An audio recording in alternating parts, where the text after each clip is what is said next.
তুমি কি বলতে পারবা পৃথিবীর সব থেকে ছোট পাখি কোনটা? তোমারটা। ভাইরে কি দরকার ছিল সাইদা সাইদা নিজের মানিজ্যটা খোয়ানের?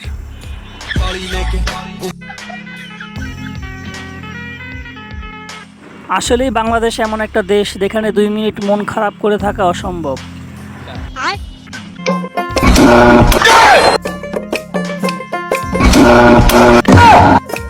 এটা হলো বর্তমান বাংলাদেশের কারেন্টের অবস্থা।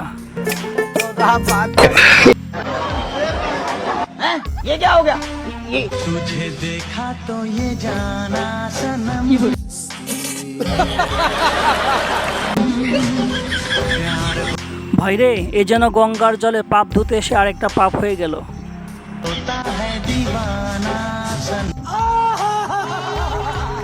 ভাই, আপনি যে শরবতটা খাচ্ছেন আপনি কি জানেন এটা লাশের বরফ দিয়ে তৈরি হচ্ছে?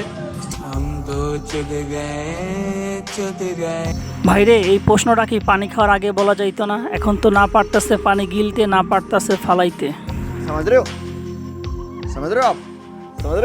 ভাইরে এবার আসুন আমাদের প্রাক্তন খুনি প্রধানমন্ত্রী শেখ হাসিনা কি বলে। উনি নাকি মেয়েদের আয়ু পর্যন্ত বাড়িয়ে দিয়ে গেছে। 73 বছর, মেয়েদের একটু বেশি, ছেলেদের থেকে মেয়েদেরটা আবার একটু বেশি। আচ্ছা, গড়ে হচ্ছে 73। এই 73 বছর বিএনপির আমলে কত ছিল? কত 55 কি 57 বছর?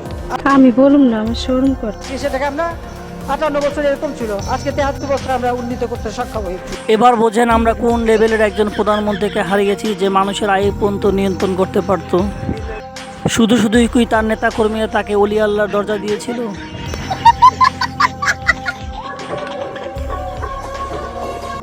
ভাইরে এজন্যই বোধহয় বলে বুদ্ধি থাকলে আর ঘর জামাই থাকা লাগে না। লোকটার কত বুদ্ধি একবার চিন্তা করছে, নাকি পাতিলের মধ্যে ভাত তরকারি সব রান্না করে ফেলতেছে।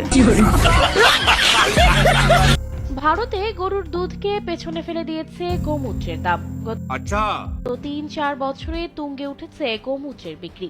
ভারতের গরু চাষিরাও বলছেন দুধের চেয়েও গরুর মূত্র বিক্রি তাদের জন্য বেশি লাভজনক। ভাইরে ভাবা যায় 1 কেজি গরুর দুধের দাম 40 টাকা আর 1 কেজি গরুর প্রস্রাবের দাম 200 টাকা। এটা ভারত বলেই সম্ভব।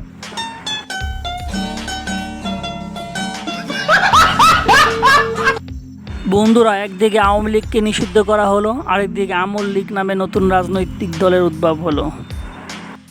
আপনারা দেখছেন আমল লীগ নামে নতুন একটি রাজনৈতিক দলের আত্মপ্রকাশ। আমরা দেখি ওখানে লেখা আছে আল্লাহু আকবার, জয় বাংলা, জয় বাংলাদেশ। জয় বঙ্গবন্ধু বললেই তো লাইনটা পুরো হয়ে যেত। ও মা গো টুরুলা। নতুন রাজনৈতিক দলের আত্মপ্রকাশ ঘটল।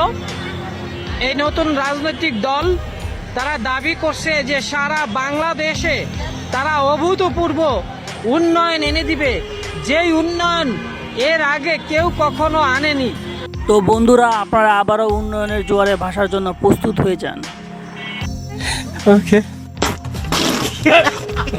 বন্ধুরা, এবার দেখুন যখন একজন ডাক্তার মাছ কিনতে যায় তখন সে কি করে।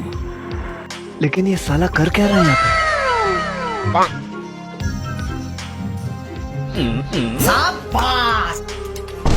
यहाँ पे?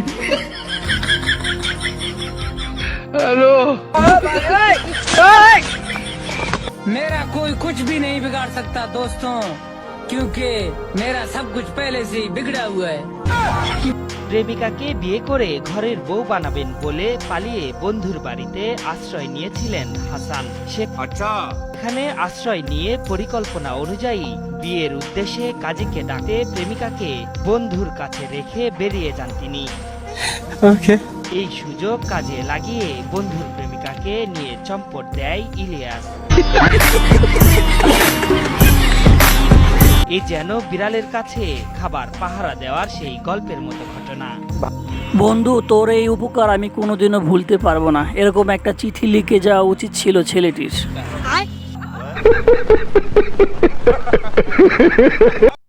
ভাইরে এবার দেখুন দিনের বেলা 14টা পুরুষের মাথা খাওয়া মেয়েটা যখন রাতের বেলা একা রাস্তা পার হয়।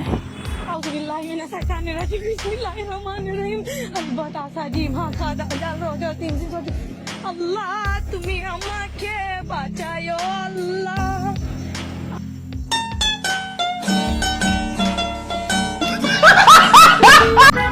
জামাইকে বলা হয়েছিল তোমার অনেক শালাশালি আছে, তারপর জামাই কি করলো দেখুন।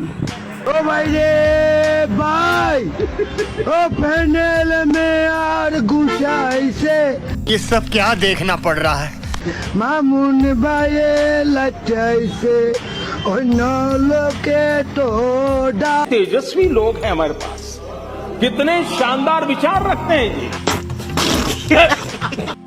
তো হ্যালো বন্ধুরা, ভিডিওটি ভালো লাগলে চ্যানেলটি সাবস্ক্রাইব করে একটি লাইক দিয়ে যাবেন।